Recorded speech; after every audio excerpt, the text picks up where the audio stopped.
Dans la nuit du 24 et 25 juin, il y a eu un coup de théâtre qui a secoué la planète. Donald Trump, le président des États-Unis, a publié une série de messages sur les réseaux sociaux annonçant une volte-face spectaculaire. Il déclare avoir mis fin à la guerre qui oppose Israël, les États-Unis et l'Iran. Donc, Israël États-Unis versus l'Iran. Mieux encore, il affirme avoir obtenu un cessez-le-feu entre les deux parties en seulement 12 heures et une paix définitive sera donc actée dans les 48 heures à venir. Mais dans cette affaire, la CIA, les services secrets américains, et le Mossad, les services secrets israéliens, ont commis de grosses erreurs, de très grosses erreurs qui leur ont coûté très cher. Et je vais vous expliquer pourquoi. Dans la nuit du lundi 23 au mardi 24 juin, un tournant inattendu survient. Donald Trump annonce qu'un cessez-le-feu complet et total a été accepté par l'Iran et Israël et qu'ils entrent en vigueur dès mardi 24 juin. Selon lui, cette trêve va se déployer en deux phases. L'Iran va suspendre d'abord ses opérations, suivies d'Israël 12 heures plus tard. La paix définitive devrait être actée dans les 24 heures. Il conclut en étant optimiste en affirmant que le monde va saluer la fin de cette guerre en 12 heures. Il précise aussi que chaque étape du processus devra se faire dans un esprit de respect et de paix. Interrogé par NBC News, Trump va plus loin et prédit même un cessez-le-feu éternel. Mais, parce que la chose se corse, à peine 30 minutes plus tard, la déclaration du chef de la diplomatie iranienne, Abbas, vient tempérer l'euphorie. Sur Twitter, il a déclaré ceci. À ce stade, aucun accord officiel de cessez-le-feu ou d'arrêt des hostilités n'a été conclu. Néanmoins, si Israël met fin à son agression illégale contre le peuple iranien d'ici 4 heures du matin, heure de Téhéran, nous n'avons pas l'intention de poursuivre nos actions militaires. La décision finale sur l'arrêt de nos opérations sera prise ultérieurement. Et dans cette seconde déclaration, publiée dans la nuit de lundi à mardi, le chef de la diplomatie iranienne annonce la fin des frappes iraniennes, précisément à 4 heures du matin, heure de Téhéran, sur X toujours. Et il déclare: nos forces armées, fortes et déterminées, ont mené leur opération jusqu'au dernier instant, infligeant à Israël une réponse ferme pour son agression. C'est à 4 heures que nos actions militaires ont cessé. Au nom de tout le peuple iranien, j'exprime ma profonde gratitude à nos soldats valeureux, toujours prêts à défendre la patrie au prix de leur vie et qui ont fait preuve d'un courage exemplaire jusqu'à la dernière minute face aux attaques ennemies. 5 minutes avant l'heure annoncée par le ministre iranien des Affaires étrangères pour la fin des combats, les secours israéliens ont confirmé mardi la mort de 3 civils suite aux dernières frappes iraniennes. Les victimes sont une femme et un homme dans la quarantaine, ainsi qu'un jeune homme dans la vingtaine. Il s'agit des premiers et probablement des derniers morts israéliens depuis que Donald Trump a annoncé un cessez-le-feu entre l'Iran et Israël. Petite pause. Avant de poursuivre la vidéo, abonnez-vous. Je publie quotidiennement des vidéos qui varient. Actualité, géopolitique, histoire, interview, react et analyse. Dans certaines vidéos, on rigole. Dans d'autres, le ton est beaucoup plus sérieux, mais on apprend toujours quelque chose. Donc, abonnez-vous pour ne pas manquer des sujets qui vous intéressent. Aussi, pour ceux qui veulent du contenu supplémentaire ou encore soutenir la chaîne, vous pouvez devenir membre. Il y a 2 forfaits, celui de 2,99 € et celui qui coûte moins de 10 €. À cette participation, vous avez droit à des vidéos hebdomadaires et à l'accès au groupe Telegram où on échange. Groupe où je partage également des informations qui ne peuvent être publiées. Dans le groupe Telegram, il y a plus de 200 vidéos qui n'existent pas sur la chaîne et nulle part ailleurs et qui traitent de sujets divers et variés, toujours pour en apprendre plus. Voilà, c'est dit, revenons au sujet. Même si la méthode de Trump peut paraître déroutante, confuse, voire un peu crédible, il est difficile d'imaginer que le président des États-Unis se permettrait d'annoncer un cessez-le-feu mondial sans aucun accord réel derrière. Dans les jours qui viennent, on va voir défiler une horde d'experts sur les chaînes de propagande occidentales, LCI, BBC, CNN, BFM, France 24, Fox News et j'en passe. Ils vont passer leur temps à tenter de justifier l'injustifiable. Après avoir glorifié pendant des jours les soi-disant exploits militaires d'Israël, alors même que le pays se faisait humilier par l'Iran, maintenant vous allez voir comment ils vont trouver des pirouettes d'explication. Israël a peut-être tenté de censurer toutes les vidéos montrant les missiles s'abattre sur ces villes, mais voilà ce qu'ils ne veulent surtout pas que tu vois. Les médias d'État iraniens ont publié des images montrant exactement comment leurs missiles ont traversé les défenses israéliennes comme si elles n'existaient même pas. Et pendant que les civils israéliens se réfugiaient dans des abris, leur gouvernement a donné un ordre désespéré. Interdiction totale de filmer ou de partager les images des destructions. Ils savaient que le monde ne devait pas voir à quel point ils étaient devenus vulnérables. Rien qu'un seul quartier de Tel Aviv a vu 80 bâtiments endommagés, dont 22 au bord de l'effondrement. Les rares images qui ont fuité montrent des immeubles d'habitation entiers éventrés, des voitures écrasées sous les décombres, des familles fuyant avec ce qu'elles pouvaient emporter. Et ce n'est pas fini. Les missiles iraniens n'ont pas frappé au hasard, ils ont touché avec une précision chirurgicale. La raffinerie de pétrole de Haïfa, un site crucial pour les infrastructures israéliennes, a pris un coup direct qui a arrêté toute activité. Les dégâts économiques sont monstrueux. Le journal israélien The Marker a révélé que chaque nuit de défense antimissile coûte à Israël 1 milliard de shekels, soit environ 285 millions de dollars. La guerre est partout, mais la vérité reste prisonnière des discours officiels, noyée dans les récits de propagande. L'Iran, en effet, n'a pas simplement répondu militairement. Il a mis en nu les failles du fameux dôme de fer à 3 couches, censé être l'un des systèmes de défense les plus perfectionnés au monde.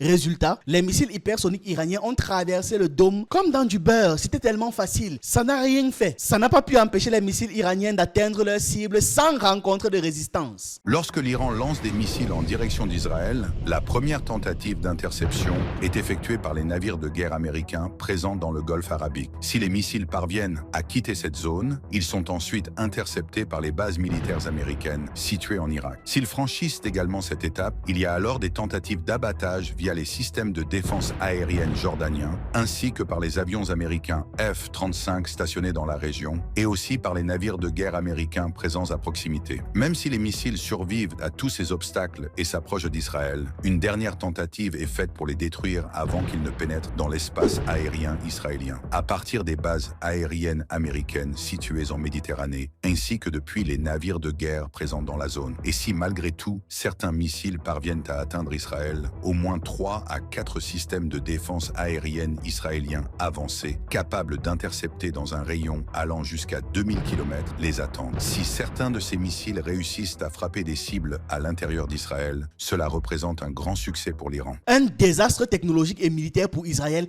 et pour les États-Unis parce qu'ils voulaient s'inspirer de ce dispositif pour installer chez eux. Ils envisageaient il y a à peine 3 mois de construire un bouclier similaire de 150 milliards de dollars pour se protéger. Ils ont vu que ce n'était pas pertinent. Mais alors pourquoi est-ce que Trump a-t-il soudainement mis fin à cette guerre? Parce que l'humiliation devenait insoutenable. Israël perdait la face et avec lui les 2 piliers de sa puissance discrète, c'est-à-dire la CIA et le Mossad. Trump savait que poursuivre ce conflit, c'était exposer ses agences au ridicule, en direct, sur les réseaux sociaux et au monde entier. Surtout, une information capitale semble avoir échappé aux stratèges américains. L'Iran a la capacité réelle de bloquer le détroit d'Ormuz, ce couloir maritime par lequel transite une part massive et critique du pétrole mondial, en autorisant uniquement les navires chinois et russes à circuler là-bas, tout comme les Houthis au Yémen qui contrôlent une autre route maritime stratégique. Téhéran aurait pu faire flamber le prix du baril de pétrole, ce qui va enrichir au passage la Russie, que l'Occident cherche pourtant à étrangler économiquement. Sans succès depuis, mais il cherche. Ce scénario, s'il se concrétisait, aurait provoqué une panique sur les marchés mondiaux et renforcé les adversaires géopolitiques de l'Occident. Pourquoi est-ce que ces 12 jours de guerre ont été humiliants pour le Mossad? Parce que ces 2 agences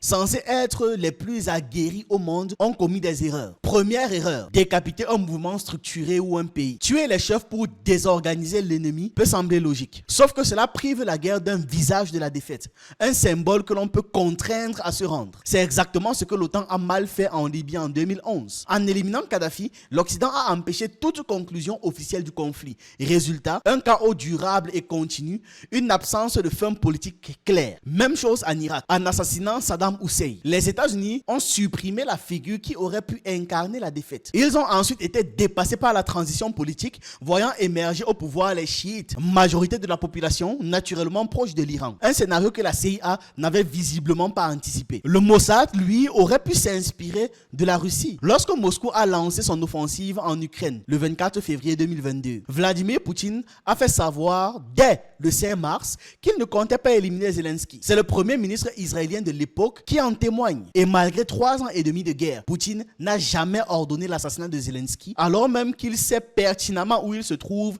et comment l'atteindre. Et on peut le lire là. Bennett assure que Poutine lui a promis de ne pas tuer Zelensky. L'ex-premier ministre Naftali Bennett a déclaré dans une vidéo publiée samedi que le président russe Vladimir Poutine l'avait assuré dans les tout premiers jours de la guerre qu'il ne tuerait pas le président ukrainien Volodymyr Zelensky. Il m'a dit 2 grandes concessions, a déclaré Bennett à propos de sa rencontre avec Poutine le 5 mars 2022. 2022 lorsqu'il s'était rendu à Moscou dans l'espoir de servir de médiateur aux premières heures de l'invasion russe. Je savais que Zelensky était menacé dans un bunker. J'ai dit à Poutine, avez-vous l'intention de tuer Zelensky? Il a répondu, je ne tuerai pas Zelensky. C'est ce qu'évoque Bennett dans une interview publiée sur sa propre chaîne YouTube. Il a affirmé que le président russe a bien redit, je ne tuerai pas Zelensky. Bennett dit avoir appelé le président ukrainien immédiatement après son entretien long de 3 heures avec Poutine et lui avoir dit, je sors de réunion, Poutine ne vous tuera pas. Zelensky m'a demandé, en êtes-vous sûr? J'ai répondu à 100%, Poutine ne vous tuera pas. Voici l'interview en question où il en parlait, où il le déclarait. Bennett se rappelle, 2 heures plus tard, Zelensky se rendait à son bureau et faisait un selfie dans lequel il disait « Je n'ai pas peur ». Selon des sources d'informations non confirmées,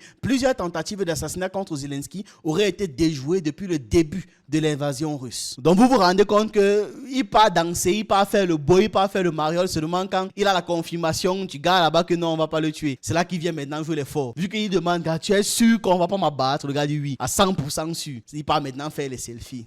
C'est-à-dire...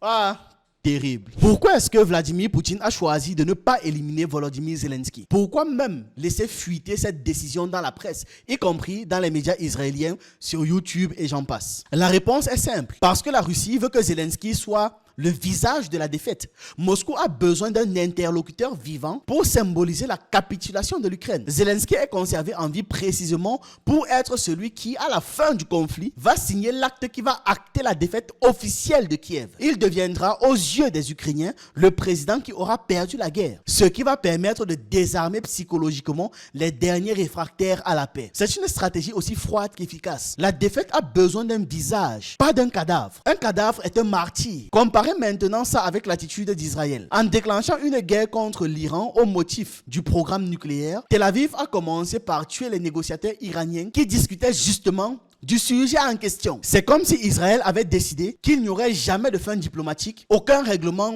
politique possible. Si tel n'était pas le cas, alors c'était une très grave erreur stratégique. Le Mossad ferait bien de ressortir les manuels de base du renseignement et de relire les premières leçons. Dans le monde du renseignement, les personnes sont plus utiles tant qu'elles vivent. Elles peuvent être suivies, observées, mises sur écoute ou tout simplement reliées à d'autres sources. C'est d'ailleurs pourquoi lorsqu'un colis de filons de drogue est intercepté par la douane, les gars ne vont pas avertir le destinataire ou alors l'interpeller, l'arrêter. On ne va pas avertir qu'il est repéré. On va simplement suivre le colis et remonter toute la chaîne. Un mort ne livre plus rien. Il ferme sa bouche et souvent trop tôt. Ce principe fondamental du renseignement, Israël semble avoir oublié. Prenons un exemple concret. Après les frappes américaines et israéliennes sur les infrastructures nucléaires iraniennes, Téhéran a réagi en déclarant que les centrifugeuses avaient déjà été déplacées bien avant les frappes. Les scientifiques assassinés par le Mossad auraient pu être les clés pour localiser les nouveaux sites, non? Mais ils les ont tués. Ils auraient pu être la clé, pas par traîtrise, pas parce qu'ils auraient déclaré leur nouvelle position, mais parce que le Mossad aurait pu suivre leur déplacement. Et ils auraient fini par retrouver les nouveaux lieux où les équipements ont été réinstallés. Aujourd'hui, ces sources sont mortes. Les centrifugeuses ont disparu. De nouveaux protocoles de sécurité ont été mis en place pour pouvoir protéger les scientifiques qui travaillent actuellement. Donc, l'information a disparu et ceux qui sont morts avec. Et Donald Trump a dû, par contrainte, parce qu'il était forcé de proclamer que la mission est accomplie. Alors qu'en réalité, le but de l'attaque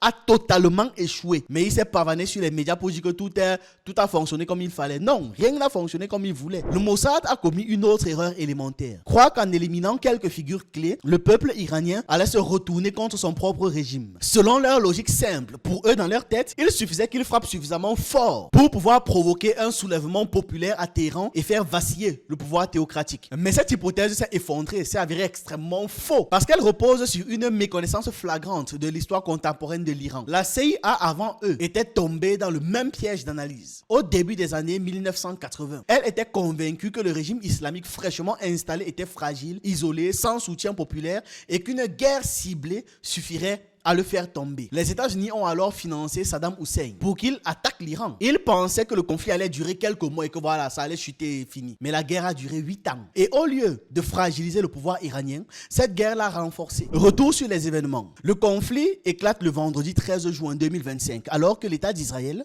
en violation totale et flagrante du droit international, a bombardé l'Iran sans l'aval du Conseil de sécurité des Nations Unies. Le comble de l'ironie, Israël qui possède l'arme nucléaire et refuse tout mécanisme de surveillance de son arsenal, accuse l'Iran, pourtant signataire du traité de non-prolifération nucléaire et soumis à des inspections permanentes, de vouloir acquérir la même bombe. La bombe que Israël a sans surveillance et que l'Iran n'a pas, malgré la surveillance. Ce n'est pas sans rappeler le précédent irakien de 2003. Les services de renseignement américains et israéliens avaient alors menti en affirmant que l'Irak disposait d'armes de destruction massive, justifiant ainsi une guerre fondée sur de fausses preuves. 23 ans plus tard, l'histoire se répète. Cette fois, l'Iran n'est même pas accusé de détenir la bombe.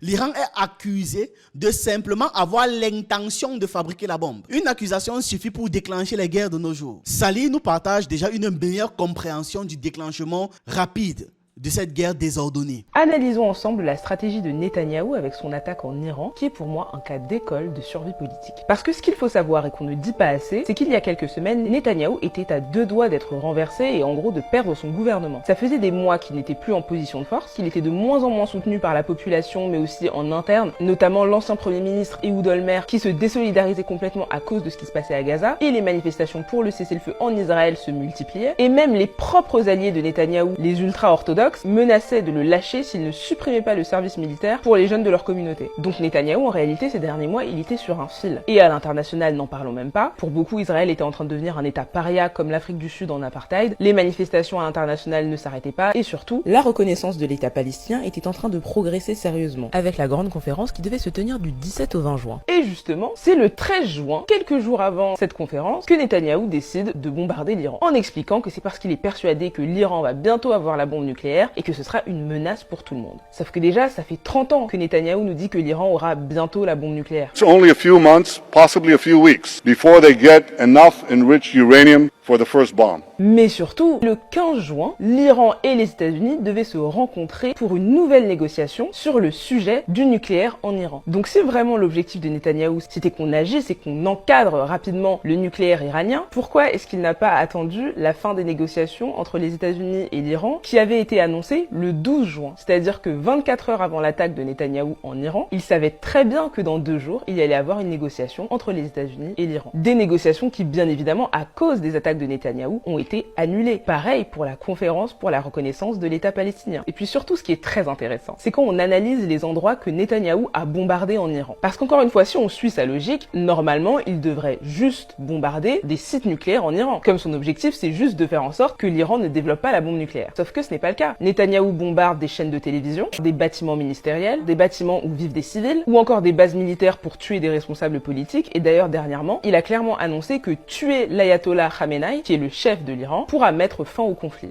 Donc on est passé de j'attaque l'Iran pour détruire leur arsenal nucléaire à j'attaque l'Iran pour assassiner le chef d'État. Donc quand on analyse froidement la situation, on réalise que l'objectif de Netanyahou, ce n'est pas que le nucléaire, c'est de renverser le régime iranien et surtout faire diversion. Donc pour Netanyahou, c'est parfait, ça lui permet en fait de refaire l'unanimité. Non seulement en attaquant l'Iran, il fait oublier Gaza qui était clairement à 2 doigts de lui coûter sa place, mais en plus de ça, ça lui permet de remonter en popularité et de reprendre le contrôle du narratif. Il n'est plus le criminel qui rase Gaza, il devient celui qui défend l'Occident, celui qui défend le monde face à la menace iranienne et il est soutenu par tout le monde, que ce soit l'Allemagne, le Royaume-Uni, la France et bien évidemment les États-Unis avec Donald Trump qui a carrément félicité Netanyahou pour son attaque en Iran. Dès le début des hostilités, Israël a frappé les installations nucléaires iraniennes et a visé les scientifiques affiliés au programme. Ces derniers, précisément parce qu'ils coopéraient avec l'Agence internationale de l'énergie atomique, avaient leur domicile et les informations sur eux, leurs déplacements et consorts rendus publics, du moins détenus